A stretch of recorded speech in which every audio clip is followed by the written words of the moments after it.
Good morning, good afternoon, good evening, depending on what side of the world you are coming from. And this is entry 5 in the Big Girl Diary, or affectionately known as BGD. And in this entry, we're going to talk about obese people not committing crimes. No, we don't. And if we do, it's food related. I'm so silly.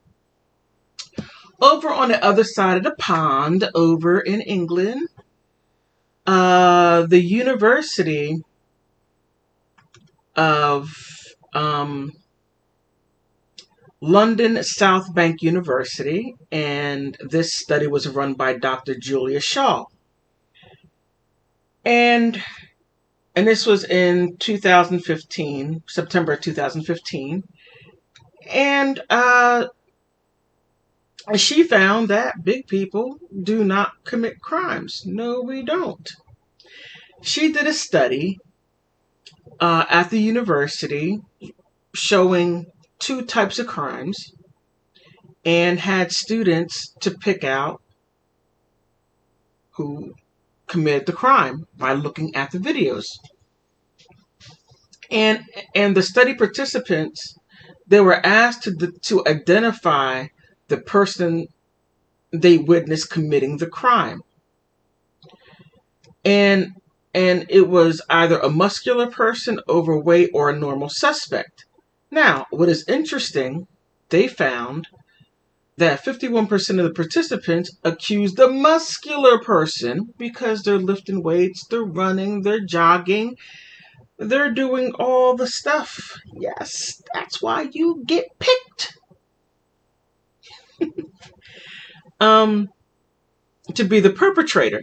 Now, 37% of the participants selected the normal weight person. You too. You get through small places. Only 10% of the participants identified overweight suspects as the perpetrator. And it was quite interesting because it showed the stereotypes. So, I just think that's ridiculous, but hey. Now, what is interesting, now if you compare that to on the other side of the pond, I'm sorry, this side of the pond in the US, you don't want to be a juror because if you are big, male jurors would be likely to find fat people guilty of committing crimes. Yes, you're not safe over here.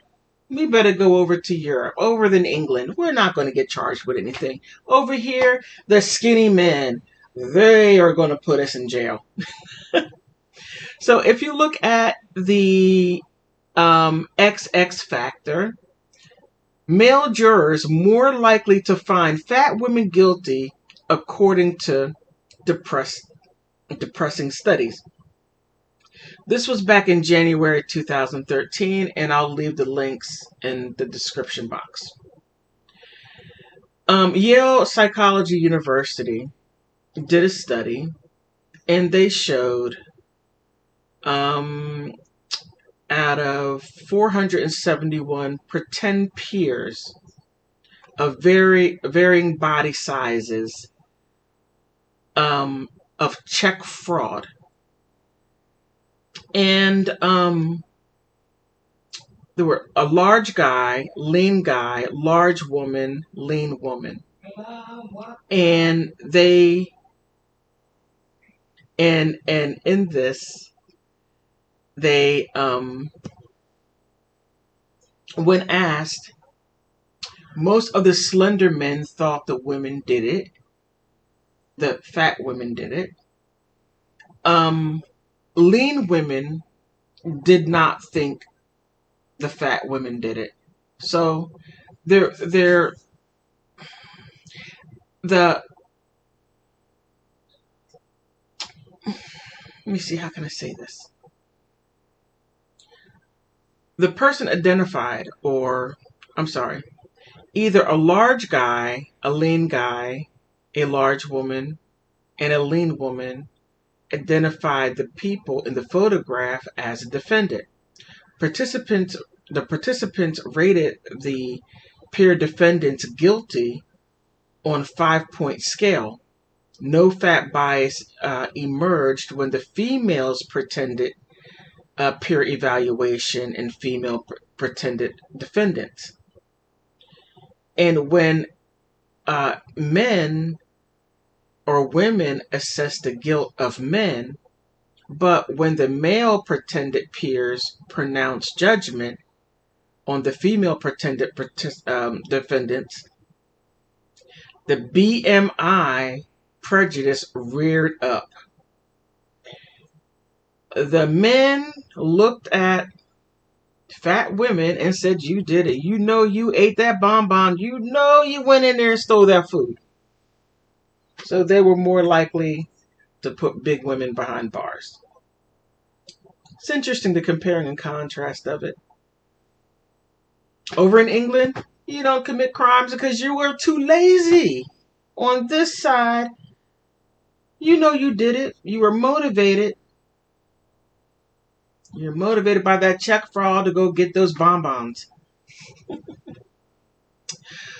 Well, I found these two readings interesting, and I hope that you found them interesting. So please give me the HSO special. Help a sister out. Please like, subscribe. If you like my content, write something down below.